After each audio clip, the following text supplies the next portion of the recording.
with this leadership, huh? He the heart and soul. He the heart. You called him out though. You've been saying it for years. That guy's not a leader. Because that's always been a false narrative. Just because you loud and you get to talk a lot, that does not make you a leader. It doesn't. That's never been a criteria for leadership. As a matter of fact, if you can adjust your leadership style to your personnel, I don't care what genre you in. I don't care if you work at General Motors. I don't care if you're the Army. I don't care if you're playing football or basketball. If you can't adjust your leadership style to best get the best out of your people that's supposed to be following you, then you ain't a leader. Period. Facts. Leaders don't get babysat. They had to call Steph in for rehab. Yo, Steph, stop your rehab and come sit on the bench between these two guys because we need you to babysit them. Oh. In what world in the history of life has that happened to a leader? Yo, come babysit this guy. Stop fixing your body. And we need to make sure Michael Jordan working hard. He ain't never heard no shit like that. We need to sit between Michael Jordan to make sure he don't swing on nobody. But my thing is, I just been watching what Dre been doing the whole summer, and it's been weird. From like the weird comments he's been making, talking about they don't win another championship if Durant don't come. Steph had to do this. Just won one. Thank you. Then it's and they made the finals without Durant. You know when he got injured. You know, Right. and then it's the whole the other stuff he's been doing. I don't know what his motive is, man. But I really don't see winning cures all. But my only thing is, why would they want him around? Especially if you know he's on his way out and the young dogs are. I'm with you, Troy. I'm sorry, Draymond. He can take his 8 points a game. I'm a fan, but like, it's the NBA is about putting the ball in the hoop, bro. Like, it's like he's on the team. It's only one reason: because Steph want him on the team. Period. Yeah. If he stays on the team, that'll be the only reason. But I think Draymond is trying to play his cards just in case they don't pay him, and he gonna try to get to KD or LeBron. Man, because I'm like this, and right now, if you Jordan Poole, this is probably the highest your stock gonna be as far as like, you know, popularity wise, as far as like leverage wise. I'll pull a move like I'm not re-signing unless dog gone. I would have my agent tell them that. He might not have that much pull, but I'd be trying to do that, force a trade, some stuff. And be like, I just don't, because me, realistically, because if a guy hits me, if you're not my family and I didn't grow up with you, like my brother stole on me, I stole on him, I can walk around him and know it's going to be love. Exactly. But, dude, I'm always going to be on edge if you walk around me like that, man. Like, I'm seriously, even if I can't, I will fight you every day until I win, or I'll put a hit out on you, bro. For real. It's hard for me to walk around you the next day. Like, everything cool. Don't come to me, oh, you my brother, all that stuff. Like, I think Isaiah Thomas said it best. He was, the one that played for Boston. He say, man, if there's love there, you don't respond to a push with a punch. You get what I'm saying? Like, I'm sure it's guys that you worked with, they weren't your family, but y'all grew that type of camaraderie that y'all wouldn't square up unless it just really had to go there. But that was just too quick of a move, man. So like he wanted to hit this nigga all along, right? Like he wanted to hit him all along. Bro. Also, we didn't fight. Like a team, like a fight at practice is normal. And even if you lost the fight, y'all fought. But just getting stopped is different. You see what I'm saying? That's not the same. So if we get a scuffle at practice or we scrap or whatever, I could move on for that, even if I took an L. But that's not what happened. I didn't get to touch you back. I didn't get to do none of that. Like, you just swung on me, dog. And that's what I'm saying. And the fact that Steph looked very annoyed in that interview, and they all have said that Jordan Poole, his attitude has been great. So whoever been reporting that is lying.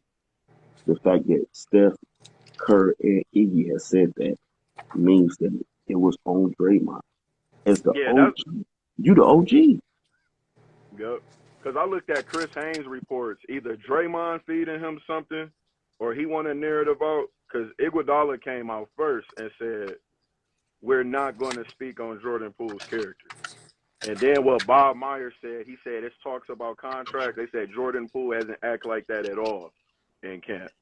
I really think what it is, Draymond is intimidated and he sees the writing on the wall. They won. I'm telling you, them winning that Memphis game without him was key, and him being benched in the finals. And let's be real, Jordan Poole, outside of Steph and probably Wiggins, is probably the third best player on that team now. That pecking order changed, bro. He played better than Clay constantly. You was pointing that out too. He constantly played better than Clay. Like, I'm gonna tell y'all what though. If that young boy Wiseman stay healthy, he gonna be in the conversation for that third best player, man. He is. So that's what I'm saying. So what they need Draymond for? I really think Draymond is just Wiseman insurance. Because if you have Looney and Wiseman as your bigs, Wiggins now can. Because let's be real, Dre used to guard the best players now. Who's guarding the best player now? Wiggins. It's Wiggins. So who guarded like, oh, they need him. What is your role for it? Now it helps to have two defenders, but to be real, they win that Boston series without Dre. They didn't need Dre to win the finals, and I think he knows that, and I think that's why he's starting this chaos. He's like that. I'm not gonna mention that one guy. Bump it. Dre is like that one guy in the family. Man, we got one like that. Cause I ain't gonna say his name, but we got that one family member. You like, dang, cuz off the bottle again. We gonna tolerate. You know what I'm saying? But it's just wearing his welcome out. And after a while, though, you tolerate them because they family. But when you get older, you just say F those guys, and you just realize you don't have to deal with them. Love them from a distance, right? Yeah. Yeah, I really don't. Outside of needing another big, I really don't know why they need him on that roster. Bro, you could start Wiggins at the wait. I would start Clay, Steph. He helped, in the back. Poole gonna be the sixth man. But I'm like, I'm just being. Am I bugging? Cuz do they need him? Well, the games that Steph is cooking, you need Dre. Draymond will not pass to nobody else on the planet if Steph is hot. Like,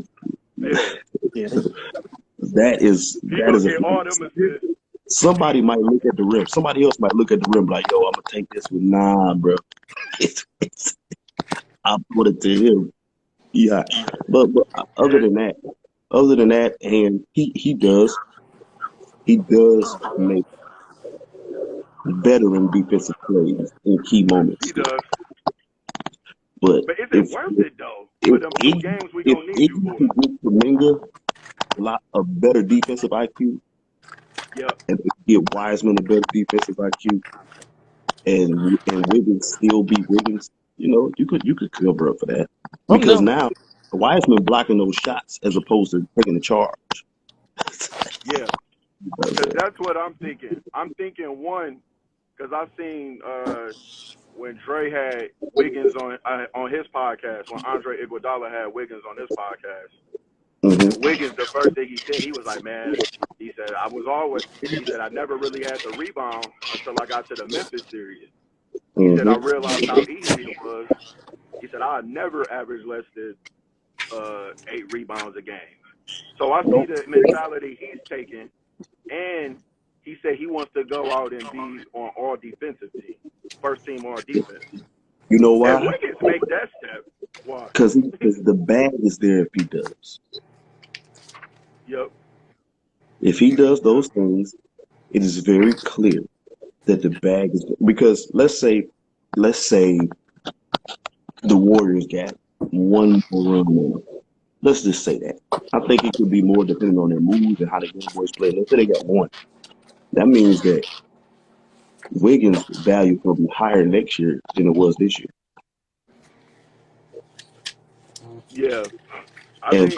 All those teams that are on a cusp are going to be wanting to give him all their money. Come help us.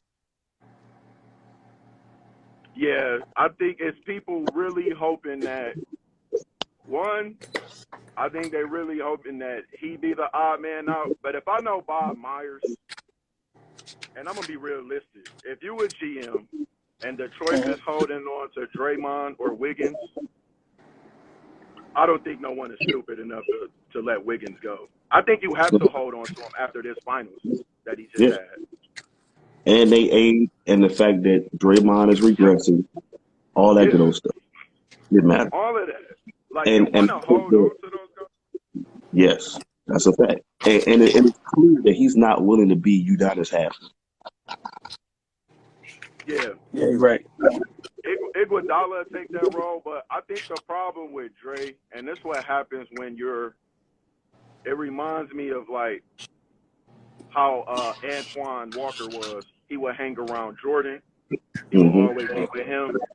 And Dre, he hangs in the pack with LeBron. And it's like sometimes, bro, but that's not you though. Yeah.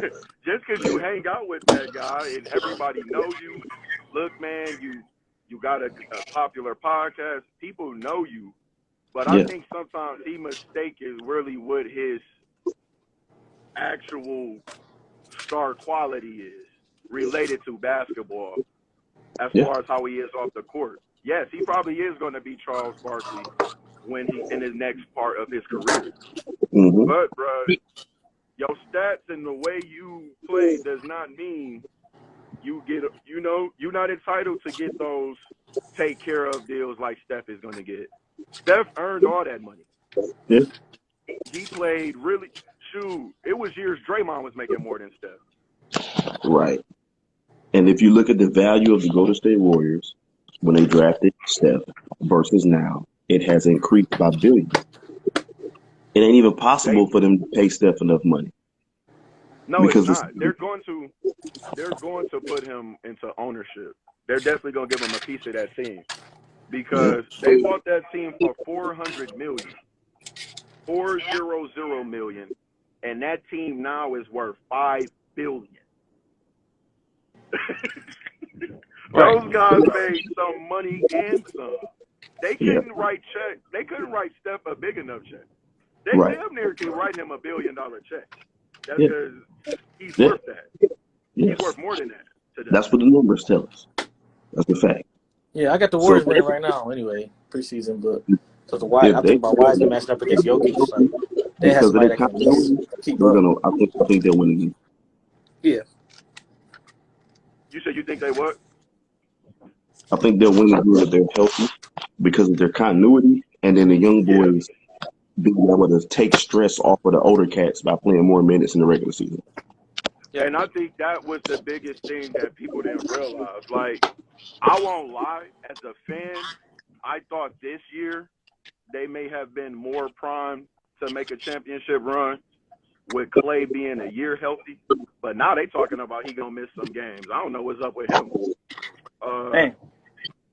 They talking about he rehabbing. But I thought this year was Achilles ain't never right.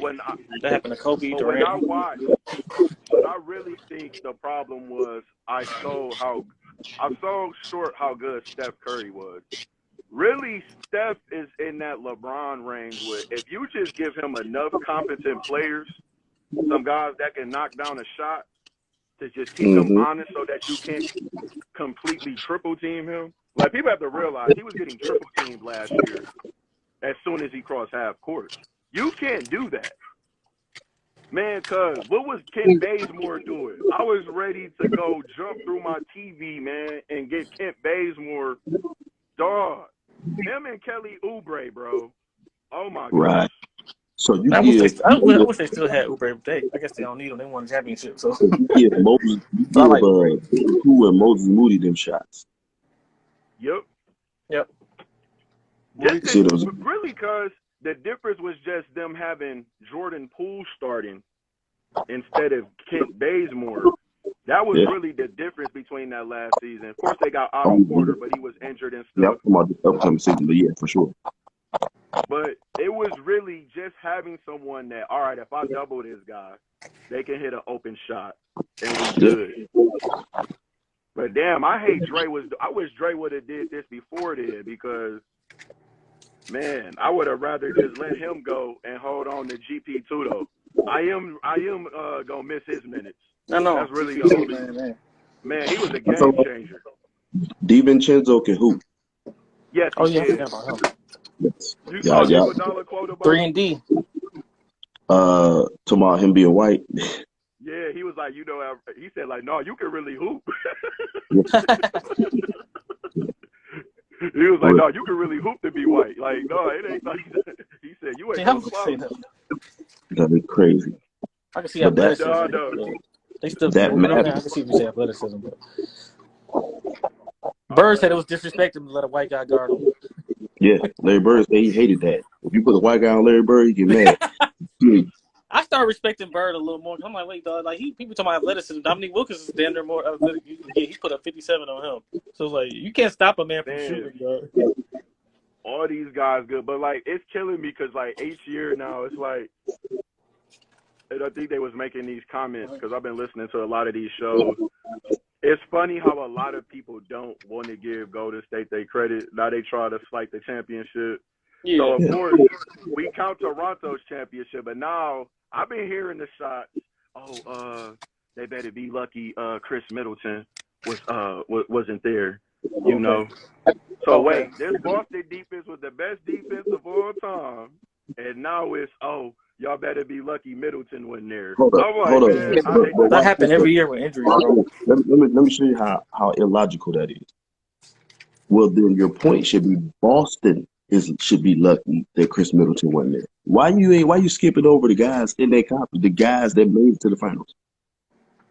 Right. You see how stupid that is? Yeah, Warriors only can play who was in front of them, who made it out the East. What was they supposed to do? So, at the end of the day, let's keep it up. They got to stop. They got to stop acting crazy.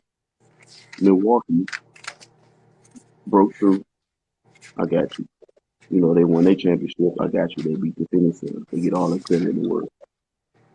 That does not make them a dynasty. That does not make them a juggernaut. You have to do that multiple times. So what they're saying is Giannis win one, and then we're going to be like, oh, he's unstoppable. But Steph win 0-5 is going to be like, well, you know, maybe what about – I'm sick of that. They won. It just annoys me. He's the best player in the league now. When Curry won, he not the best player. It annoys me with Milwaukee because, yes, Giannis is a monster, but they act like we haven't seen guys be monsters for years and still not win a chip. Like, look how long San Antonio went without a ring. Look how long Dirk went without a ring. Look how long KG went without. You can be talented and not win a chip. Shaq, all those guys. Yep. Shaq played what? How many years in Orlando? Like 5? 6? LeBron. He played more than that. Like even LeBron. You being the best player does not just guarantee you a ring. And it's like they just want to hand Milwaukee the chip like that. And I'm even hearing some Clippers talk. There's one cat talking about some Clippers Bucks finals. I'm like, okay. Okay, that's right. That's what people pick for the last 3 years. Clippers and Bucks. We just don't ignore that Kawhi didn't play at all, and Paul George has missed more games than Anthony Davis, who, by the way, set out a preseason game because he got a sore shoulder already. Come on, AD, man. He got too much talent to be doing that shit, man. Look, LA, give y'all Draymond. Just give us them two first round picks. Y'all can have Draymond. We don't even want nobody back in return. No, I want Miles Turner. You want Miles Turner? Yep. Do a 3-team trade. I like that. I do too. Turner and Wiseman. Imagine Miles Turner with Wiseman. Shit, that's crazy. I see what Deon doing. He's trying to win 5 in a row. Right. They get Turner. Or what's up? I know the Knicks won't trade him, but Mitch Robinson, they get somebody like that, it's over. And Turner don't clog the paint offensively. No, he can shoot. He can shoot. So we blocking everything. We defended everything. I like Indiana team they had. They broke everybody up. TJ Warren went to the Nets. Brogdon went to the Celtics. Indiana destined to be losers forever. Man, I'm gonna tell you, I like my young dog, but he looking like he's just gonna be a fringe okay player. I don't know what's going on with LaMelo, man. I need to see another league. I need to see another league from LaMelo. So you saying he going? Well, So people so he's looking like a 10-time All-Star. Now he's looking like 3 or 4 all-time All-Star now, huh? He really looking like that Jamal Crawford type. Oh, Exciting well, player. right. Get buckets, but he got to score 50 a bunch of times. And then I ain't gonna lie, the one team that I was skeptical about, I ain't gonna lie, Atlanta had looked good. It was one game, but I really like DeJounte Murray when he brings to that team. you heard dog get mad because I said it was a play-in. I said right into the play-in. I'm sorry, bro. Look, DeJounte is going to take a lot of pressure He's off not gonna Trey. get better. I'm sorry. You said he what? He's going to I take a don't think lot of Trae Young pressure can off. get better. He good though. Yeah, he's a ball handler, and I really like that he walking in too with like some dog, and I think that's what Atlanta needed. I don't think Trey can bring that out yet, but a guy that's just coming in, like I think what's gonna really help Atlanta is DeJounte thinks he's better than Trey, and that's gonna make Trey work better in practice. Yeah. Well, somebody going to replace Boston, man. They got too much going on. First, you tried to trade your second best player, and you took it personally. Then your coach was doing it to somebody in the organization, He weird. whoever, because there's been too many rumors. Don't nobody know. I mean, the rumors of who it was don't count because they haven't officially been released. But it was somebody, right? Yeah. So he's still the coach, but he's not the coach. But he ain't fired. Whatever. End of the day, my bad on that Udoka thing. It's just men, man. It's just a lack of self control. That's all it was. That's not abnormal. What's abnormal is us knowing exactly why he was fired when it happened. That's the only thing. And I don't even like Stephen A. But he was like, "Oh, this is an HR thing." He said he knows of at least 30 people, and half of them still working in the NBA. And all we know is that they were fired. He said, "I know it for a fact. They were because of that."